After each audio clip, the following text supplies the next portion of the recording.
On a dit Moshe Kibel Torah, Misina, Yumsara, les Yoshua, Veshua, les Zekedim, Zekedim, les Nevim, Venevim, Mesarwa, les Anche Knesset Agedola.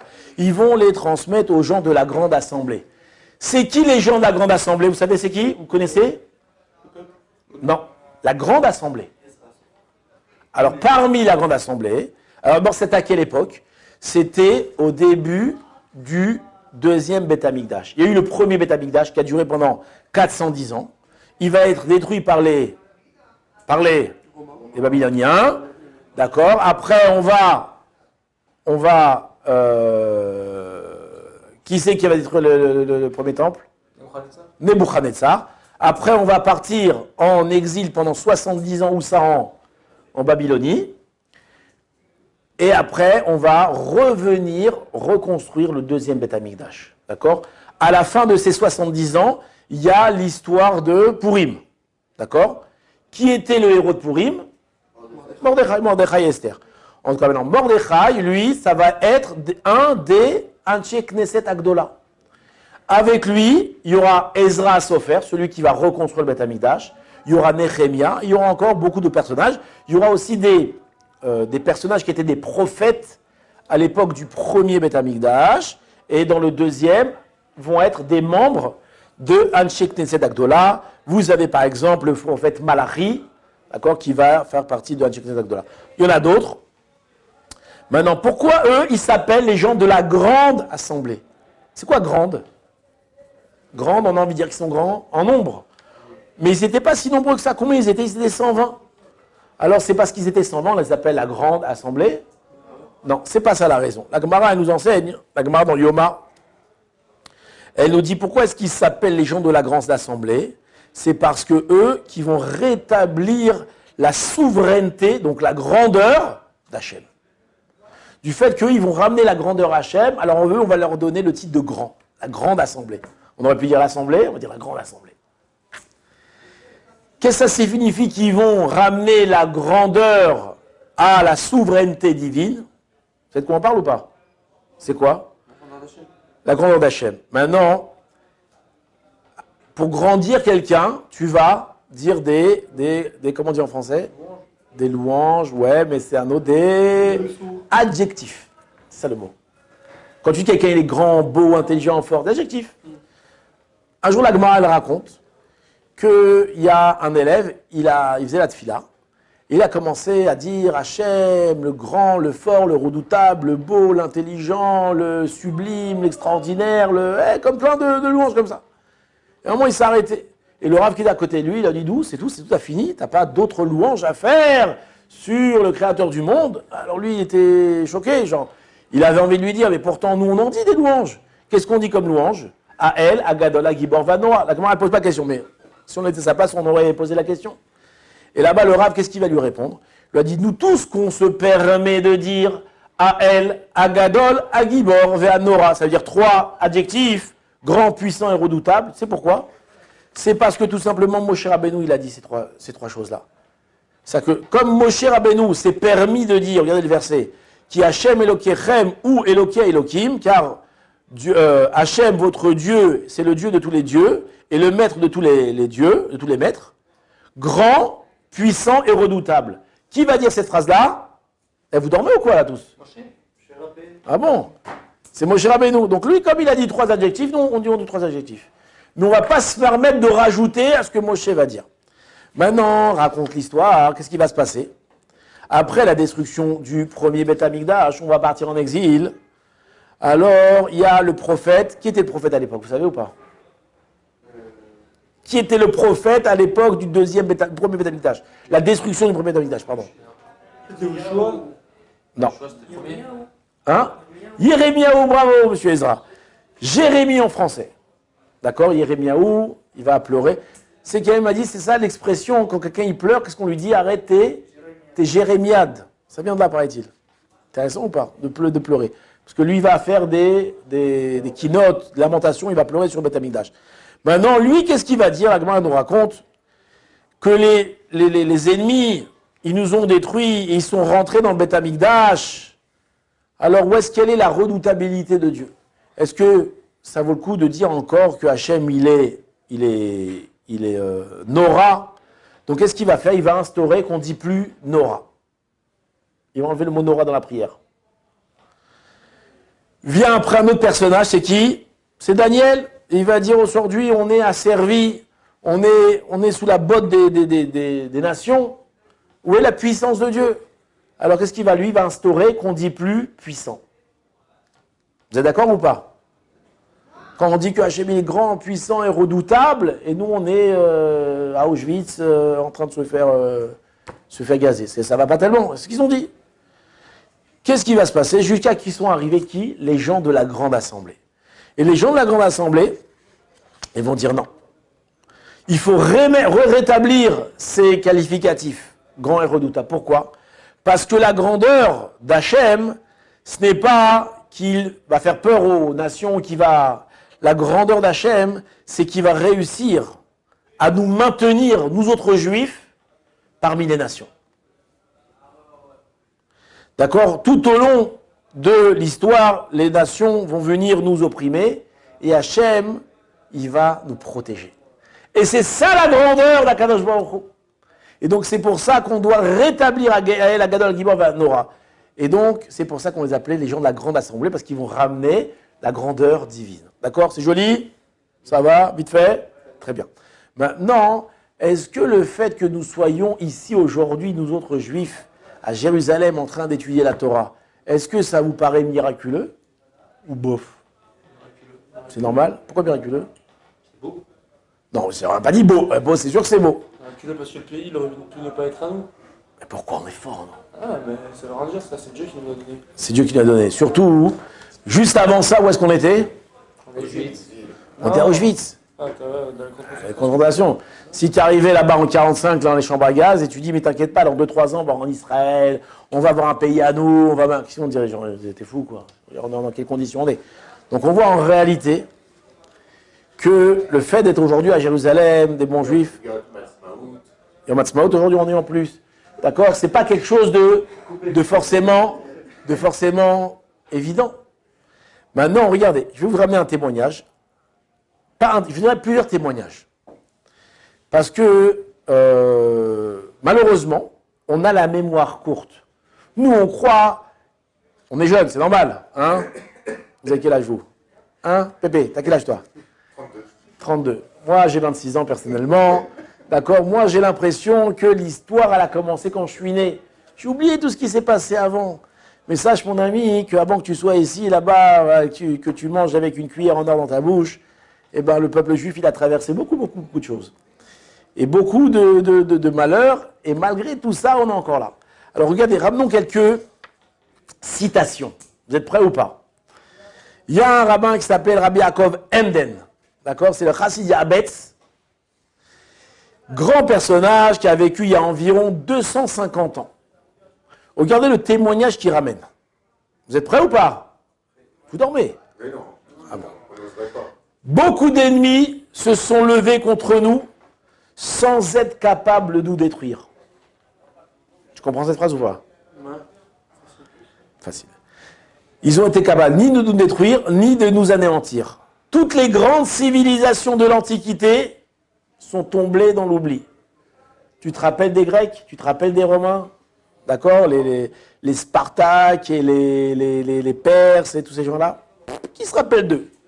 Tandis que le peuple d'Israël, qui s'est attaché à Dieu, est aujourd'hui plus vivant que jamais.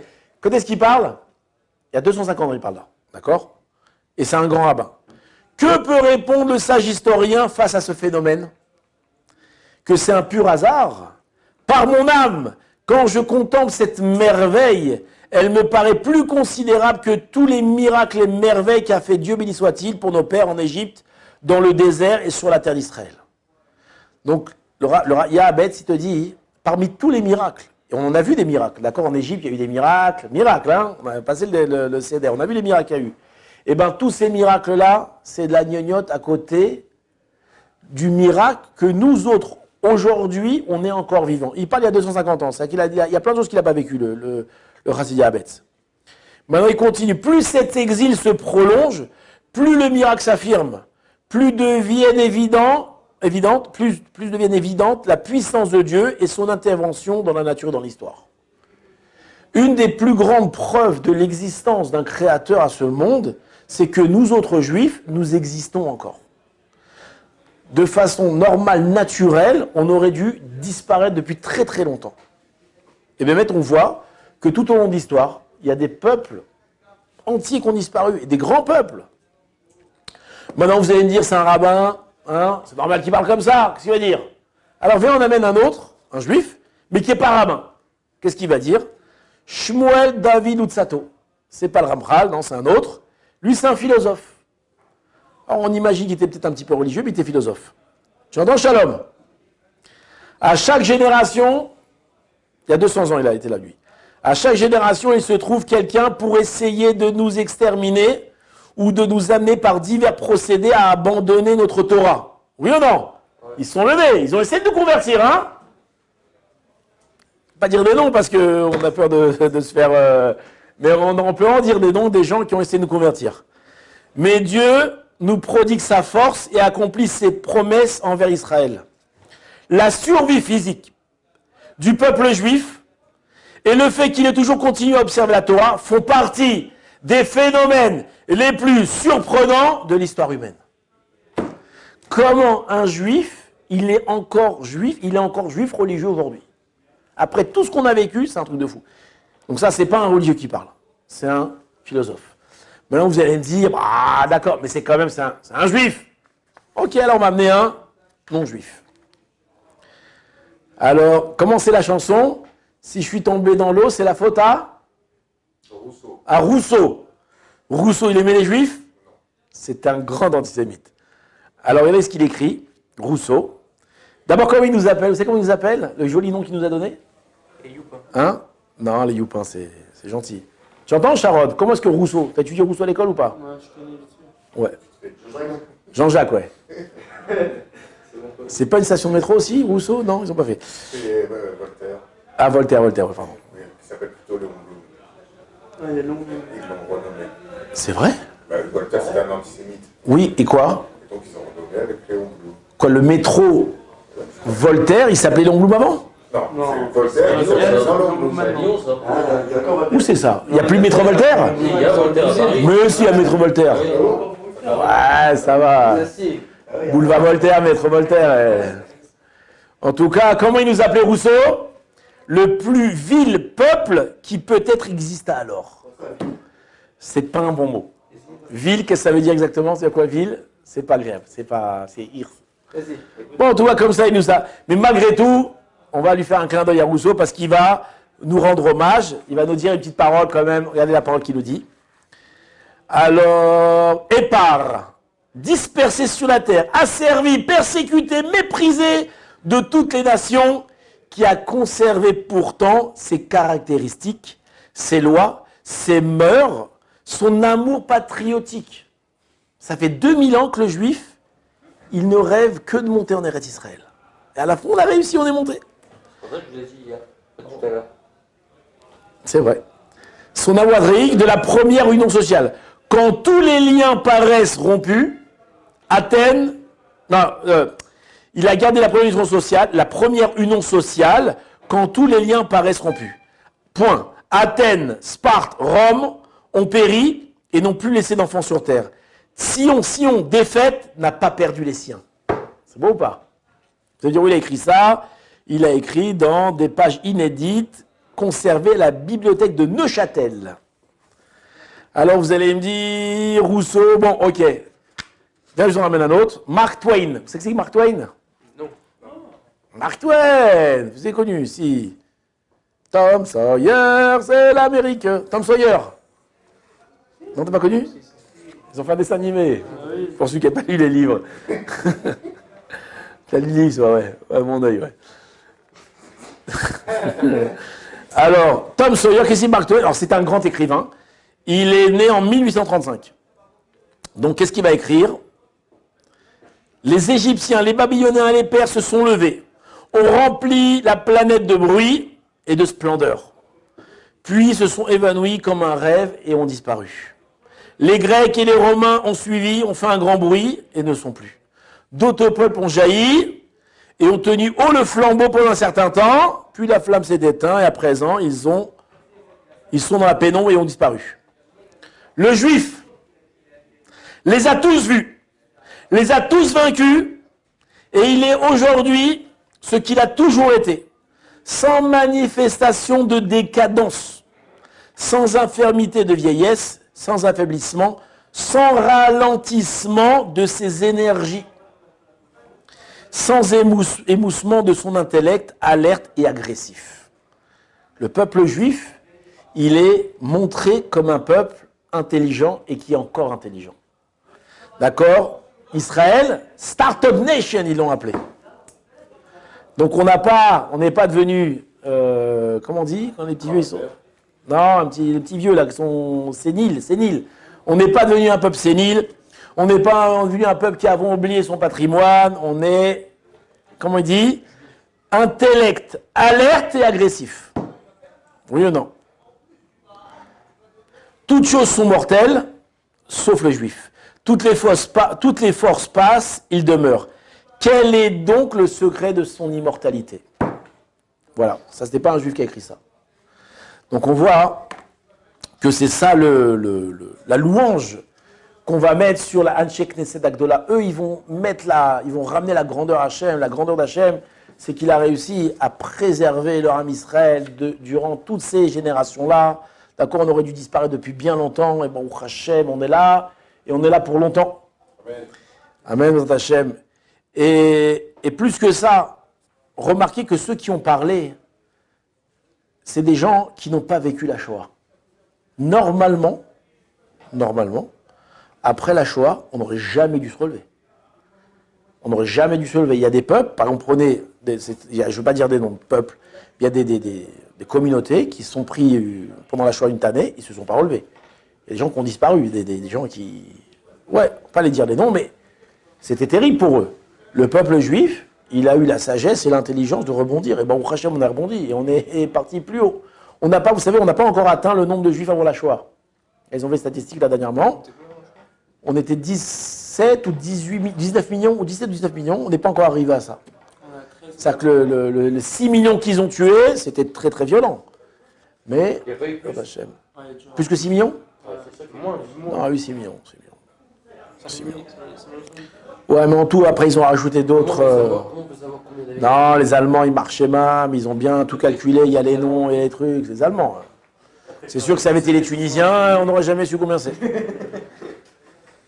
Hein, Tunisien? Non, pas Tunisien? Tunisien aussi, ça aurait été très bien, Claire aussi. D'accord, on est... Comment j'ai lu? Ou 15 ou 17, je ne m'en rappelle plus. Ouais, on n'est pas encore arrivé au nombre de juifs avant la Shoah. Si on rajoute tous ces questions assimilées, après... Ouais, mais c'est ça le problème. Il y a beaucoup qui se sont assimilés, entre 17 et 19 millions. Pas beaucoup, et bon, Hachem, on est encore là, et on prend la place, quoi. Ils nous voient, hein, les gens, En tout cas, le juif, tout ça, dans toute l'histoire, il a tout fait pour l'itrom, comment on dit l'itrom, pour donner, pour aider l'humanité à grandir. Et Baruch Hashem, beaucoup de découvertes, beaucoup de choses, on doit aux juifs. Bezrat Hashem, Chazak Baruch.